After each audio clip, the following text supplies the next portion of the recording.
রাষ্ট্রবিজ্ঞানের মৌলিক ধারণাসমূহ 1 থেকে 35 পৃষ্ঠা এবং নিচের লেখাগুলো পড়লে রাষ্ট্রবিজ্ঞানের মৌলিক ধারণাসমূহের উত্তর পেয়ে যাবেন। আমার এই চ্যানেলে বিগত একটা ভিডিও দেওয়া আছে, সেই ভিডিওটি প্লাস আজকের ভিডিওটি দেখলে রাষ্ট্রবিজ্ঞানের যে মৌলিক ধারণা এটি আপনারা পেয়ে যাবেন।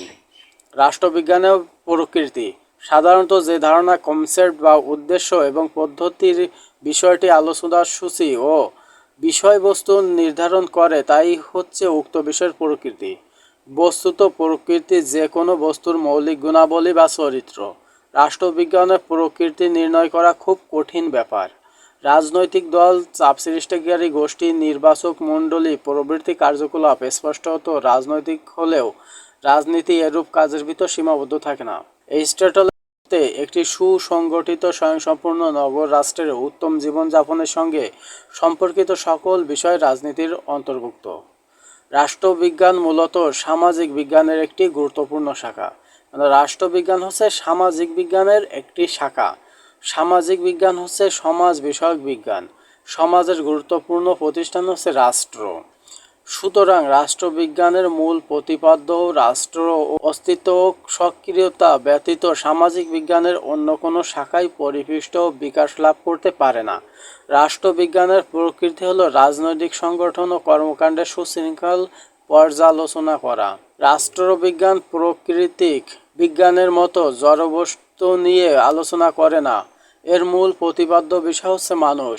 যেহেতু মানুষ প্রাণশীল, স্বাধীন চিন্তা ও ইচ্ছাশক্তি সম্পন্ন, বহুমুখী ভাব চেতনার অধিকারী এবং তার ইচ্ছা অভিরুচি সর্বদা পরিবর্তনশীল, এজন্য মানুষকে নিয়ে আলোচনায় বিজ্ঞানের ধারা বাধা পদ্ধতি অবলম্বন করা যায় না। রাষ্ট্রবিজ্ঞান একটি গতিশীল বিজ্ঞান। ঊনবিংশ শতাব্দীর পূর্ব পর্যন্ত রাষ্ট্রকেন্দ্রিক আলোচনার মাধ্যমে রাষ্ট্রবিজ্ঞানের প্রকৃতি নির্ধারণ করা হতো। বিংশ শতাব্দীতে রাষ্ট্রবিজ্ঞানের আলোচনার বিষয়বস্তু ব্যাপ্তির জন্য এ প্রকৃতিক পরিবর্তন এসেছে। বর্তমানে রাষ্ট্র ছাড়া অন্য যে কোনো বিষয় বা মানুষের রাজনৈতিক জীবনকে স্পর্শ করে তাই রাষ্ট্রবিজ্ঞানের বিষয়বস্তু। বর্তমানে রাষ্ট্রবিজ্ঞান অনানুষ্ঠানিক বিষয় ছাড়া আনুষ্ঠানিক বিষয় এবং প্রতিষ্ঠান নিয়ে আলোচনা করে। মাইকেল কার্টিস বলেছেন, রাষ্ট্রবিজ্ঞান শুধু অনানুষ্ঠানিকভাবে গঠিত রাজনৈতিক সংবিধান নিয়ে আলোচনা করে না। অনানুষ্ঠানিকভাবে গঠিত নয় এমন সকল সংগঠন, রাজনৈতিক দল, চাপ সৃষ্টিকারী গোষ্ঠী, ভোট সংক্রান্ত আচরণ, ব্যক্তিত্বের ভূমিকা, সামাজিক ব্যবহার, অভ্যাস, প্রথা, সমাজের সাধারণ সংস্কৃতি ও শিক্ষার ধরন, যোগাযোগ ও প্রভাব বিস্তারের উপায়, সমাজের অর্থনৈতিক, প্রযুক্তি ও জনসংখ্যা সম্পর্কিত অবস্থার বিচার বিশ্লেষণ করে। বিশিষ্ট জার্মান দার্শনিক ট্রাইসন রাষ্ট্রবিজ্ঞান প্রকৃতি বিশ্লেষণ করতে গিয়ে 3টি লক্ষ্য করেছেন। রাষ্ট্রবিজ্ঞান বাস্তব জগতের কথা বিচার বিশ্লেষণ করে রাষ্ট্র মূল ধারণা স্থির করে।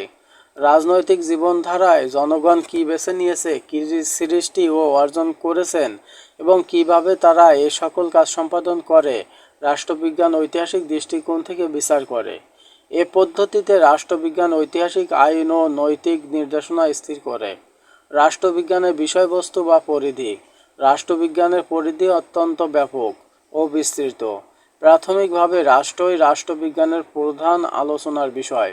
সুতরাং রাষ্ট্রকাজ যতদূর ব্যাপক ও বিস্তৃতি, রাষ্ট্রবিজ্ঞানের বিষয়বস্তু বা পরিধি ততই দূর বিস্তৃত বা প্রসারিত। রাষ্ট্রবিজ্ঞানী উইলবি বলেছেন, রাষ্ট্রবিজ্ঞান 3টি বিষয় নিয়ে আলোচনা করে: রাষ্ট্র, সরকার ও আইন।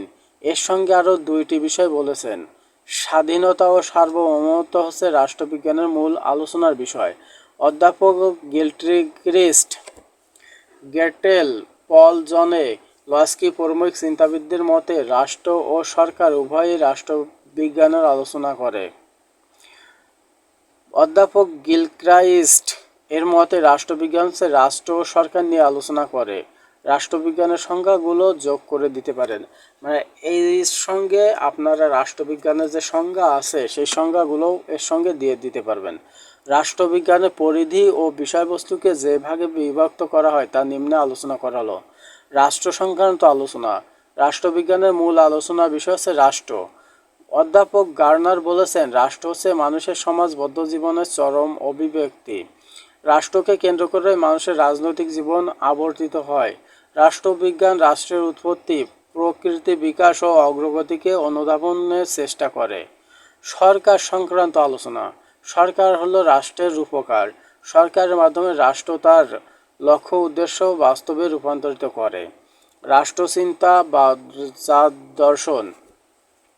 রাষ্ট্রবিজ্ঞানের অন্যতম আলোচ্য বিষয় হচ্ছে রাষ্ট্রচিন্তা বা রাষ্ট্রদর্শন। সংক্ষেপে রাষ্ট্রচিন্তা হচ্ছে কোনো কালের বা একটু যুগের রাজনৈতিক ধারণার সমষ্টি। রাষ্ট্রচিন্তার ইতিহাস তিন ভাগে ভাগ করা যায়: প্রাচীন যুগ, মধ্যযুগ, আধুনিক যুগ। রাজনৈতিক তত্ত্ব। রাজনৈতিক তত্ত্ব বা রাষ্ট্রতত্ত্ব বলতে রাজনৈতিক বিষয় সংক্রান্ত বিভিন্ন ধ্যান ধারণা ও সমস্যাবলী সম্পর্কে নির্দিষ্ট কিছু তাত্ত্বিক ব্যাখ্যাকে বোঝায়। রাজনৈতিক তত্ত্বের কিছু মৌলিক ধারণা নিয়ে রাষ্ট্রবিজ্ঞান আলোচনা করে, যেমন সার্বভৌমত্ব, আইন, স্বাধীনতা, সাম্য, জাতীয়তাবাদ, রাষ্ট্রের উৎপত্তি সংক্রান্ত মতবাদ, রাষ্ট্রের কাজ সংক্রান্ত মতবাদ। রাজনৈতিক সংগঠন ও প্রতিষ্ঠান। রাষ্ট্রবিজ্ঞানের রাজনৈতিক সংগঠন ও প্রতিষ্ঠানগুলো নিয়ে বিশদ আলোচনা করে থাকে, যেমন সংবিধান, সরকার ও সরকারের শ্রেণীবিভাগ, সরকারের বিভিন্ন অঙ্গ সংগঠনের কাঠামো, রাজনৈতিক দল, চাপ সৃষ্টিকারী গোষ্ঠী, আমলাতন্ত্র, সামরিক বাহিনী প্রভৃতি বিষয় নিয়ে রাষ্ট্রবিজ্ঞান আলোচনা করে। লোক প্রশাসন, প্রশাসনিক সংগঠন, প্রশাসনিক পরিকল্পনা, প্রশাসনিক বিকেন্দ্রীকরণ, প্রশাসনিক জবাবদিহিতা। উদাহরণস্বরূপ, ব্রিটিশ ভারতে সিভিল সার্ভিসের বিকাশ। লোক নিয়োগ, বাংলাদেশ প্রশাসন ব্যবস্থা, জেলা প্রশাসন, রাজস্ব প্রশাসন, স্থানীয় সরকার প্রভৃতি নিয়ে রাষ্ট্রবিজ্ঞান আলোচনা করে। রাষ্ট্রবিজ্ঞান আন্তর্জাতিক সম্পর্ক। রাষ্ট্রবিজ্ঞান আন্তর্জাতিক সম্পর্ক নিয়ে আলোচনা করে। আন্তর্জাতিক রাজনীতি, আন্তর্জাতিক আইন, আন্তর্জাতিক সংগঠন, জাতীয়তাবাদ, আন্তর্জাতিকতাবাদ, সাম্রাজ্যবাদ, কূটনীতি, শান্তির ভরসা, শান্তির ভারসাম্য, যুদ্ধ শান্তি প্রভৃতি নিয়ে রাষ্ট্রবিজ্ঞানের আলোচনার বিষয়বস্তু অন্তর্ভুক্ত। রাজনৈতিক আচরণ। রাষ্ট্রবিজ্ঞান রাষ্ট্রে বসবাসকারী ব্যক্তি গোষ্ঠীর রাজনৈতিক আচরণকে বিজ্ঞানসম্মত উপায়ে ব্যাখ্যা করে। রাষ্ট্রের ভিতর অনেক রাজনৈতিক দল গোষ্ঠী অস্তিত্ব রয়েছে। আচরণবাদের মাধ্যমে এদের আচরণ মূল্যায়ন করা হয়। আইন ও বিচার ব্যবস্থা। আইনের উৎস, আইনের প্রণয়ন প্রক্রিয়া, আইনের শাসন, সাংবিধানিক সরকার, বিচার বিভাগের কাজ, বিচার বিভাগ পরিচালনা, বিচার বিভাগের স্বাধীনতা, প্রশাসনিক কাজকর্মের উপর বিচার বিভাগের নিয়ন্ত্রণ।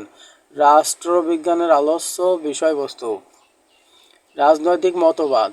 রাষ্ট্রবিজ্ঞান রাষ্ট্রের উৎপত্তি, রাষ্ট্রের কার্যাবলী বিভিন্ন মতবাদ নিয়ে আলোচনা করে, যেমন সামাজিক চুক্তি মতবাদ, বিবর্তনমূলক মতবাদ, সমাজতন্ত্রবাদ, সর্বাত্মকবাদ, মিশ্র অর্থনীতি প্রভৃতি নিয়ে রাষ্ট্রবিজ্ঞান আলোচনা করে।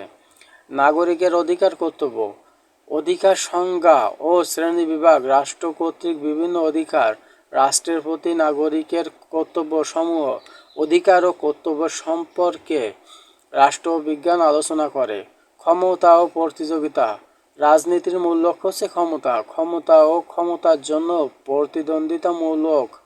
আধুনিক কালে রাষ্ট্রবিজ্ঞানের অন্যতম বিষয়বস্তু হিসেবে স্বীকৃতি লাভ করেছে। ব্যক্তি ও গোষ্ঠীর ভূমিকা। রাষ্ট্রবিজ্ঞানে ব্যক্তি ও গোষ্ঠীর ভূমিকা নিয়ে আলোচনা করা হয়। আধুনিক রাষ্ট্রবিজ্ঞানীদের মতে সমাজ, জাতি, সরকার, আইন প্রণয়ন, প্রশাসন ও রাজনীতি হচ্ছে বিভিন্ন ব্যক্তির সমষ্টিগত ক্রিয়াকলাপের ফসল।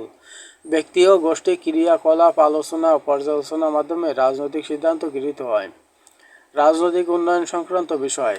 রাজনৈতিক উন্নয়ন অবক্ষয়, উন্নয়ন পতন কিভাবে হয় তা রাষ্ট্রবিজ্ঞান স্থান পায়। রাজনৈতিক আধুনিকীকরণ।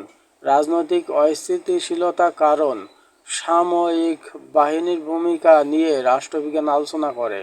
রাজনৈতিক ঘটনাবলী ও মূল্যবোধ।